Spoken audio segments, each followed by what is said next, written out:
అన్నీ కూడా ఒకసారి రివ్యూ చేసుకున్న వాళ్ళతో అవన్నీ కూడా ఎక్కడికెక్కడ స్టార్ట్ చేశారు. ఇవన్నీ ఇప్పుడు ఉదాహరణకు కొన్ని కంపెనీస్ ఉన్నాయి. ఇప్పుడు టాటాస్ ఉన్నారు. 200 రూములు ఎస్టాబ్లిష్ చేయడానికి ప్లేసెస్ కూడా ఐడెంటిఫై చేశారు టూరిజాన్ని ప్రమోట్ చేయడానికి. భవిష్యత్ అంతా టూరిజంది.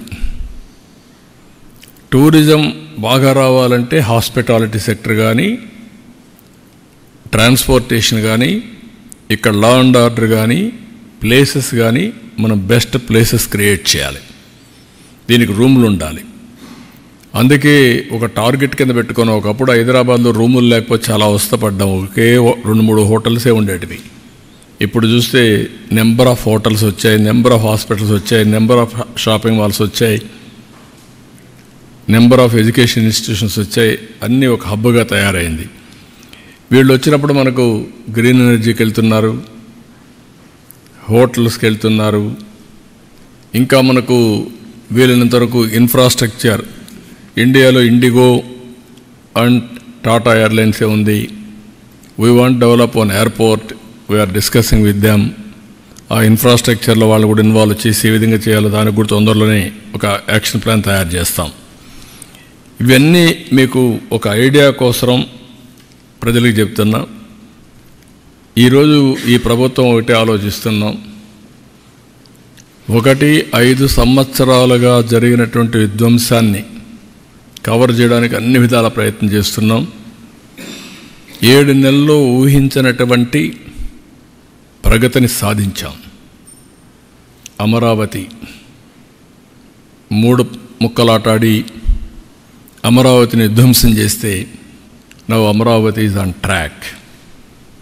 ఫైనాన్స్ మొబిలైజ్ చేసాం, వర్కులు పిలుస్తున్నాం, వర్కులు స్టార్ట్ అవుతున్నాయి. వీలైనంత తొందరలో అక్కడి నుంచి స్టార్ట్ అవుతుంది. ఇది వన్ ఆఫ్ ది బెస్ట్ సెంటర్గా తయారవుతుంది. అటు ఎడ్యుకేషన్ కావచ్చు, లేకుంటే హాస్పిటల్స్ కావచ్చు, లేకుంటే ఇన్ఫ్రాస్ట్రక్చర్ కావచ్చు, లేకపోతే ఏదైనా కానీ ఒక న్యూ సిటీగా తయారు చేస్తాం. ఇంకొక పక్కన పోలవరం 12,150 కోట్లు ఇచ్చారు, ట్రాక్లో పెట్టాం. డయాఫామ్ వాల్ పోయింది, దాన్ని కూడా మళ్ళీ రెక్టిఫై చేశాం. ఇప్పుడు మొత్తం ప్యారలల్ డయాఫామ్ వాల్ కట్టే పరిస్థితికి వచ్చాం. ఒక దుర్మార్గమైన కార్యక్రమంతో now we are building parallel diaphragm wall.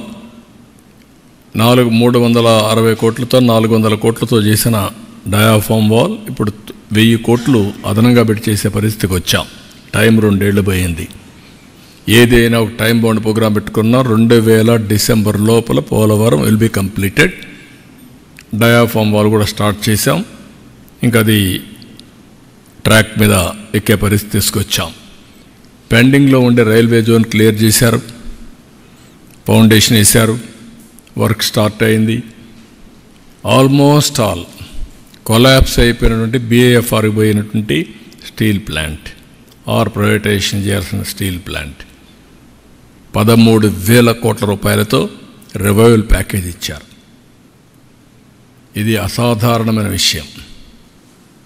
ఏదైతే ప్రజలు ఆ రోజు చూపించిన ఆదరణ, ఎన్డీఏకి ఇచ్చినటువంటి ఒక విధంగా చెప్పాలంటే ల్యాండ్ స్లైడ్ విక్టరీ, ఈరోజు ఈ ప్రాజెక్టు కూడా రివైవల్ చేసే పరిస్థితికి వచ్చాం. దాన్ని ఫోకస్ చేస్తాం. మళ్ళీ విశాఖపట్నం ఆంధ్రుల హక్కు, ఆత్మ గౌరవాన్ని కాపాడే ప్రాజెక్ట్ ఇది. దీన్ని ఏం చేయాలో చేసి ముందుకు తీసుకెళ్తాం.